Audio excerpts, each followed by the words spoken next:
this mix max thing is popping up. Yeah.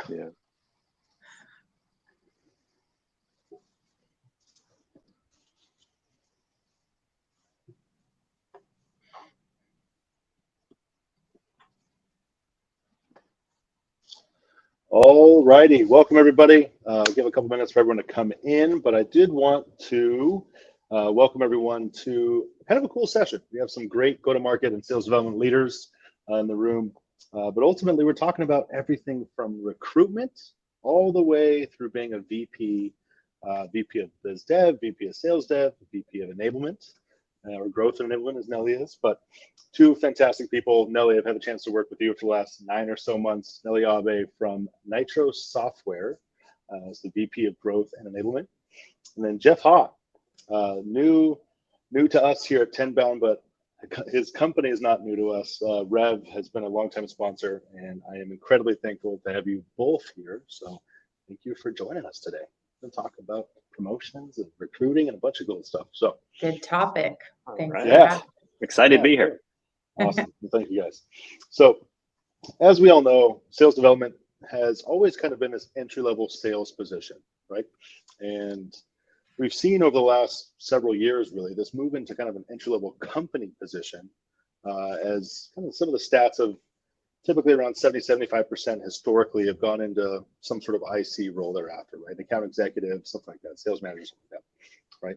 Whereas that's actually dipped below 50% for sales development reps, business development reps, as it's almost become this entry-level company position, right?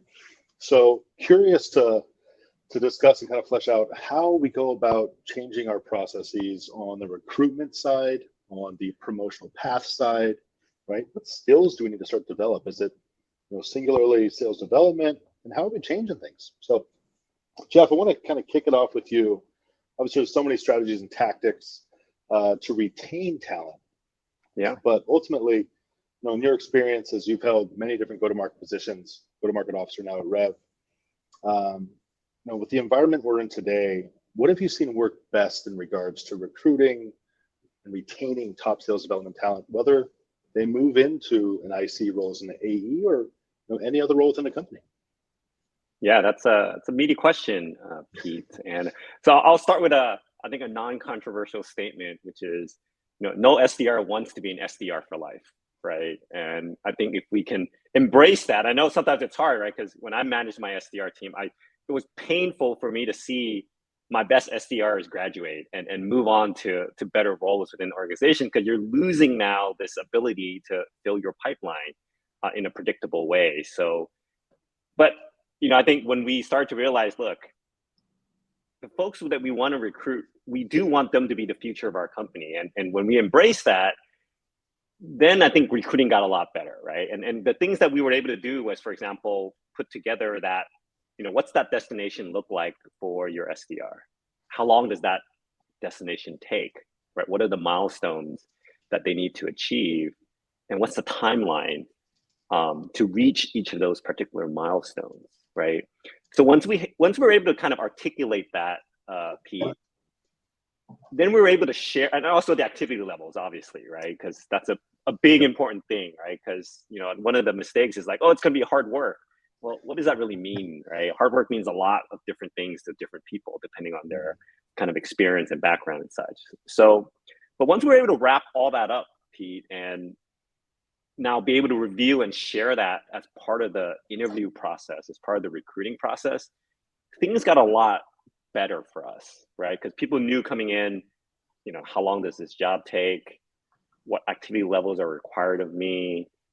What can I expect when I'm actually graduating? So with all those things in place, we can now have an honest conversation with the person I'm interviewing and say, look, I want to share this all with you. I want to be completely transparent with you. Are you able to take this role on? Because it's one of the harder roles as an entry level kind of position, right? Yeah. I think we all can agree with that statement as well. Yeah. So when we reviewed all this process, then it kind of allowed the interviewee to opt out. And I actually encouraged them to opt out right after my interview and let them know that, look, we want to be committed to you. We want to invest in you, but we also want the same commitment back. And if you have any reservations about anything we just discussed in terms of the activity levels, the timeline, then it's better to not start this journey with us, right? You might want to consider maybe a different company that's more suitable for you in terms of what they have packaged for an SDR role, or maybe the SDR role isn't quite right for you as well. But let's have that honest conversation now before we get started with your career path. Interesting. So almost giving folks an opt-out clause, if you will, Mm-hmm. early on the recruiting process, the interview process, right? To really, and I mean, from my experience in interviewing, hundreds, not thousands of candidates over the years, that is something fairly fresh and new, right? To lay out almost everything out in the line, because normally that does happen later on in the process, right? As far as activity levels and metrics and quota and all that kind of thing. But if it's brought, sooner into the conversation, it makes a lot of sense, right? Just to be as transparent as possible. Interesting. Okay. Yeah, absolutely. I remember a thoughts? story. Sorry. I was going to share one more thing. We learned this actually from Zappos. I don't know from the BDC side. Zappos actually offers, after their first week of boot camp, $10,000 for you to opt out of their program, right? And we kind of realized that that's actually pretty genius, right? Because $10,000, sure, it's a chunk of money, but imagine the investment you put into 3 months, 6 months into an SDR, and they ultimately can't make it, then that's a huge burden on your organization, right? So there's some genesis. I got to give credit to Zappos for that as well. But Nellie, curious kind of your experience and kind of what have you seen work well for recruiting? Yeah, definitely. I actually wrote down the word transparency before you said the word transparent. And I think that's such, Pete and I have been interviewing the same SDRs, and yes, hundreds. And I think that's so critical, is to be completely honest and upfront in those conversations. It's not just about the standard SDR questions. I think that the hiring manager and the SDR leader can really take that on and have more of a casual conversation to really gut check, the things, those altruistic behaviors that we're looking for, and to have a very open conversation. Like, stop the interviews where you have a laptop out or you're taking notes or you ask 3 questions that you've Googled of like what makes a good SDR. Like, you got to have a conversation with them and see how that, how they can build rapport, how they can articulate their ambition, how they can articulate their motivating factors. So a question I love to ask, and to your point, like, there's the recruiting strategy, but then also the interview process strategy. And I think we talk a lot in these conferences about, how we recruit. We go to athletes, we go to, bartenders, or people that have had dynamic industry switches over, and where companies have seen, profiles work well. But I think we don't talk as much about what the actual interview process experience is like, and what types of questions we're asking, but not the question specifically, but the conversation and what we can kind of pick out. We had an SDR, Pete knows, recently, that the first in those questions of what are you motivated by? Some people will say, simple kind of blanketed answers, and that's fine. But you'll get those people that'll say, I live with my grandparents right now in COVID and I want to get out. And I love that. It's like, I want to know what you're going to do to get through this 12 to 18 month grind. And I say the word, it is a grind. Like, tell me how hungry you are. And, to kind of get, I think this is an interesting topic, because to be kind of controversial, I actually, while it's becoming the bench for all the go-to-market functions, and I think that's great, personally, but selfishly, like, I want people that want to be AEs, because I'm putting the investment, and I'll say that, but at the same time, because as we know, sales development right now is such a hot market, especially sales development, frontline leadership. Like, it's very competitive right now, and all companies are back hiring, and they're hiring remote and hiring in, the regions we know, like Tempe and Kansas City, that weren't necessarily hubs before. Like, you have to be, have a competitive advantage among all the companies they're talking to. And so I'd use that as leverage of, yes, we're looking for people that want to be AEs ultimately, but at the same time, it's a paid internship for you, right? Like, experience 18 months of different go-to-market functions. And I always say, I've had people go into marketing, demand gen, operations, CS, different CS desk roles that are entry level, and we will support you in that. But I still always kind of have the, the asterisk disclaimer, so that they are aware that, like, we are looking for people that are going to be able to navigate this hardest role in the company, arguably, you know, for a period of time to move up into a sales role, you know, because for my role, I run, you know, the AEs as well. And that's, you know, I don't want to only think about sales development and then have them move on to other functions after this long investment, if they are going to be a top performer. Interesting. So I'm curious, and it's a bit of a sidebar here, and not exactly what we had planned, but knowing that selfishly, of course, we want our SDRs to become AEs, right? To backfill some of those go-to-market roles. But also knowing that more than half go into other roles, right? Within, whether it's demand gen, CS, whatever it may be, are there specific skills or even broader profiles that we're looking at in the recruiting and hiring process that maybe 5-6 years ago we wouldn't be as leaning on? They want that career-driven AE, right? Are we widening that net at all in the interviewing or recruiting process? Yeah, I mean, I think going back to the profiles, people that have had some marketing experience or went to university for marketing and understand campaigns and kind of the terminology there and how demand gen works, I think that's always a great skill, like whether they want to go into marketing or sales or not, to hire for.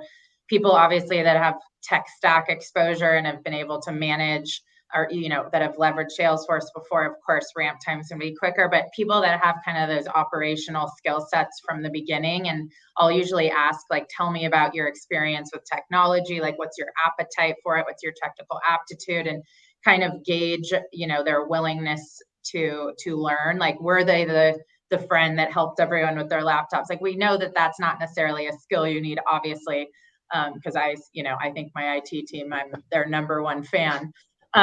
But, you know, it's just those things to kind of uncover where those niche, you know, experiences that they've had could come to fruition in other parts of the GTM function. So, I mean, ops is a big one. I think having, like, what we're doing is like, you know, a specific SDR might be a campaign lead or an ops lead, and that can kind of be a stepping stone into sitting in with our revenue operations team meetings, you know, and they'll go sit in there, you know, once a month just to learn kind of what the field strategy is and how do we manage reports. And I think the top SDRs I've seen know how to get scrappy in Salesforce. And I think that's such a skill that, because it's tactical, we don't talk about it. But if you can customize a report and I didn't have to build it for you, it's a signal that you're going to be operationally successful in sales. Yeah, absolutely. I mean, just a genuine curiosity and a lot of times initiative, which can backfire at times with SDRs. Don't get us wrong, it definitely can. I've seen it firsthand. But Jeff, have you kind of expanded upon the profile in which you're recruiting for, or even in the interview process? Have you pivoted to, you know, an SDR or BDR role may not be perfect for you? Let's talk about CS or DG or whatever it may be. I mean, what's your experience there? Yeah, for sure. You know, it goes back to, again, having that transparent conversation, right? And laying that plan out for them.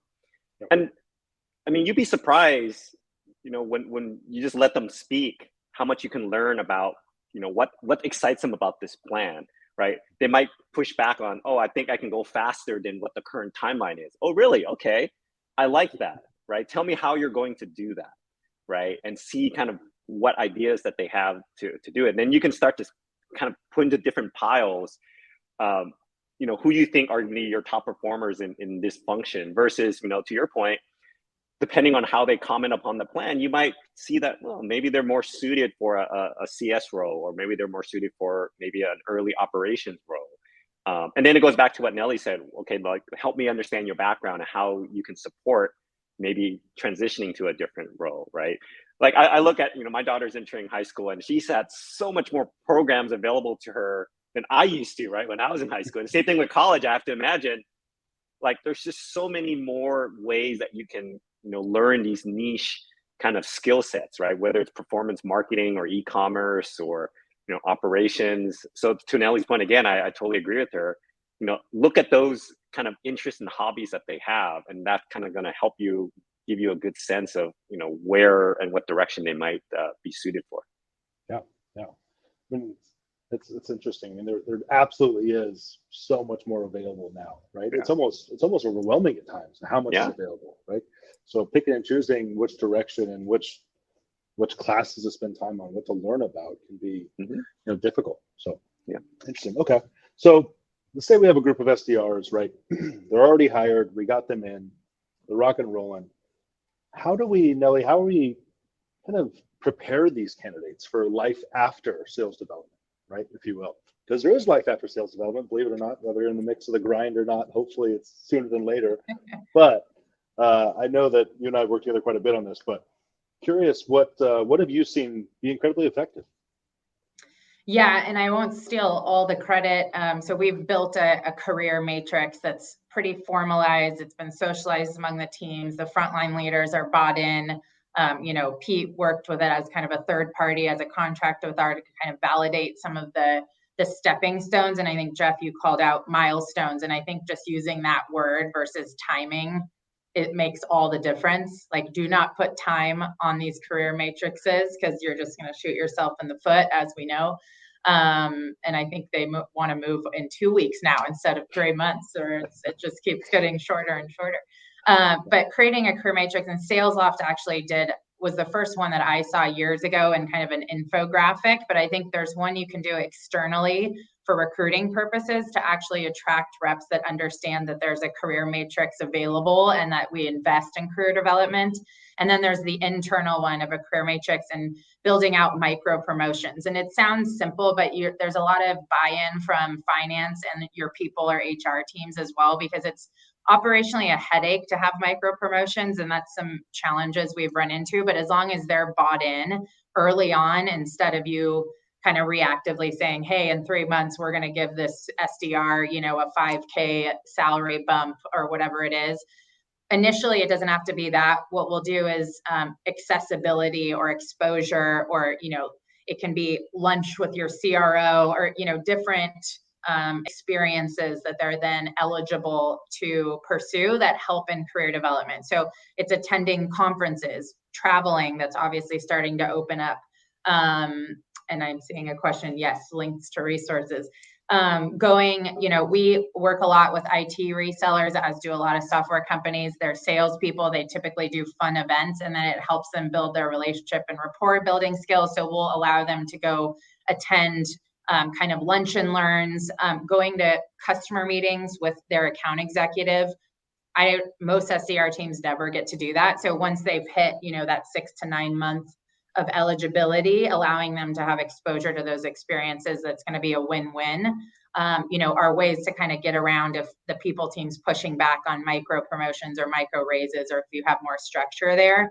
But in terms of eligible, so we'll have, altruistic kind of behavioral things, like they've led a team meeting. Like we have a certain SDR who does like a skills week of the day, doing more research around Zoom info workflows and, understanding specific tech stack and championing that, so there's different things outside of just the targets, as far as responsibilities that we can incorporate into the matrix to make it more interesting. I mean, even reading a book, some of the sales development or like prospecting books, like things like that. So you can make it fun and make it creative, so that there's always those short-term milestones, to keep using that word, to promote retention, because it's always what's next. And I'm technically a millennial, I suppose, at the very end of it, but this new generation as well, like they care more about title, they care more about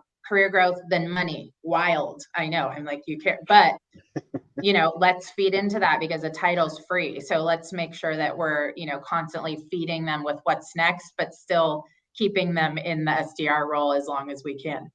Yeah. It brings up a fond memory I have. I was at lunch with my nephew and niece. My nephew loves to eat, loves good food. And we're sitting there eating. He's like, Uncle Pete, what's for dinner? I'm like, can we enjoy lunch first? Like, you're 5. Let's enjoy lunch first. But Jeff, what do you got as far as kind of some strategies there to keep folks, retain talent at the same time, to keep them engaged, right? It's difficult. It is. Yeah, for sure. Obviously exposure to what Nellie described is a big deal. I always find that at all startup companies, there's some project to be done. There's some question to be answered. And, in terms of engagement, I always like to probe around and for the SDRs that have earned it, I would actually challenge them with that particular project without a solution and ask them to come up with, hey, how would you solve this problem for us, right? Because there's always something that needs to be done, right? Whether it's a new dashboard that needs to get created, a different kind of report, or there's a training that needs to happen because we're seeing some numbers fall in some places. I would actually pose it to the SDR and ask them to, hey, come up with your solution for how you can solve this problem for the organization. And that makes them feel good. It makes them feel like they're empowered to be part of our success. And not just, hey, go do this, hey, go generate ops, but hey, you're solving a problem for us. And then that also helps me understand which ones are going to actually be able to rise up to the top and ones that, maybe need more guidance, right? And such. So that's a great mechanism to also allow you to kind of behind the scenes force rank kind of who are going to be your next AEs, who are going to be your next, sales operations leaders, depending on the project, right? And how well they can kind of grasp the scope of it. So I like to do that is kind of let them do some problem solving for us.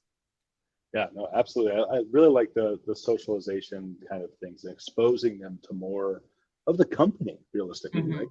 And oddly enough, I just had this conversation with fairly seasoned BDR the other day. It's like, what can I do to be promoted, right? And it's like, well, you've done a great job in your job, right? But realistically, your AE, your manager, and nobody else in the organization, right? So start making friends. It's not only, once you're on the AE side, people buy from people they like and they trust, yes. But people also promote people that they like and trust, right? Internally. So if you don't have that rep internally, right, and folks that will go to bat for you to put you in positions maybe that you're just maybe not all that qualified for, that's a stretch, right? It's entirely possible. So, really exposing them to that and introducing some of those pieces to be social and to put themselves out there. And oftentimes I see reps that actually do that almost on their own, right? They're not waiting to be exposed to a marketing meeting. They go and watch the recording, or they want to be a part of it, right? So very interesting. We got about 3 minutes left. Wanted to touch on, it's a big topic, but at the same time, it kind of dovetails into this on the micro promotion and piece of things. But obviously there was a huge thing on burnout panel earlier, but we got a couple minutes. What have you done in the last 2 years specifically to avoid burnout with reps? Right, Jeff, what do you got? Kick it off with you quick. Oh man, did some pandemic happened in the last 2 years, right? Exactly. Yeah. For me, I got to give kudos to, in all the different organizations I've been part of in the last 2 years, really our people department, because I think they've really stepped up and tried to figure out how to get people to stay connected, right? So for example, I'm a big believer in these small groups. You have your all hands meeting, that's great, and people get informed. But I think really the key is having these small kind of connected groups where, they're peers of each other, but also, different departments. And, they're able to kind of chat through, problems that they're having, that in a friendly, safe environment. I think that has done wonders for kind of letting people kind of stay connected, not burn out, right? Be able to vent a little bit without your manager being there and listening in on. So I think, our people's departments have done a really good job on kind of making those things kind of possible and making sure they keep going, right? Is kind of what I've seen work really well. Awesome. Those reminds me of, we had a Zoom meeting for half an hour weekly called Turkey Talk. If you talked about work in Turkey Talk, you got kicked out of Turkey Talk. Right. Nellie, we got all of them in. I know Nitro does a lot, but any specific tips and tricks to avoid burnout? Yeah, I mean, we do, and to Jeff's point, like our people team has just been unbelievable for all of us during COVID. Like you name it, if you Google the creative things, we've done. And similar, like we do a beers, tears, and cheers with each functional area. The marketing team does wine, wins, and wines. Grin, grimes, and grins, and it's a Friday. Exactly. It's the highs and lows of the week. And I think what it does is the word exposure and optics, like it's regional and all the commercial teams join. And we go through, highs and lows, and it's not just work related, right? So it gives the SDRs and new hires an opportunity to have a more casual conversation as we tee up the weekend. And I think it's just been really engaging and people have fun with it. And it gives us a platform to say bye. Also, if, you know, this never happens, but if people were to leave Nitro, just because we're missing those like office things that we had as far as etiquette. And not to totally derail the topic, but I know there was one last thing, because I know there was a burnout session earlier. So we don't burn out on burnout. But one critical thing, and I think we only have a couple minutes, but we talk a lot about the sales development career matrix. And I just heard, it reminded me, because Pete, we were talking about this, one of my regional managers said the word, how isolated she feels. And having been a sales development leader for, 10, 15 years, like we've all can relate to that. And there's no clear path. It is the only sales like go-to-market role that's so new. And I just wanted to kind of my PSA that, especially with the role I'm in now, like it's not limiting to just sales development. You can still have a sales development function under you, because obviously, we're all passionate about sales development here. But I just thought it was interesting that all the things we're talking about, the sales development reps, like not to forget the manager and the directors, that there's pathways internally, that the skill sets you have as an SDR leader, tooting all of our horns with the market, the marketing, the demand gen experience, the operational experience, like no other sales leader knows how to work as cross-functionally as a sales development leader. And so if you can make that visible to the CRO and GTM leadership, it's kind of limitless. So, and that goes to the enablement function is blowing up. The growth function isn't just about marketing and demand gen, it's all ABE, operational leads. Like we see a lot of sales enablement leaders coming from sales development, so there's a whole branch of executive roles that have opened up because sales development is such a mature function now. So just wanted to call that out, but. Indeed. Well, we are officially at time. Jeff, Nellie, forever grateful for you guys taking the time. I really, really do appreciate it. And so does Tenbound. So thank you very, very much. You guys have a chance, make sure to check out Rev and of course, Nitro Software, two great companies to take a look at, two great people to potentially go work for if you're even interested or looking for a career change. But thank you guys, appreciate it. We'll talk to you soon. Thanks, Pete. Thanks, Pete. Thanks, Jeff. Thanks, everyone. Bye, Nellie. Bye. Go SDRs.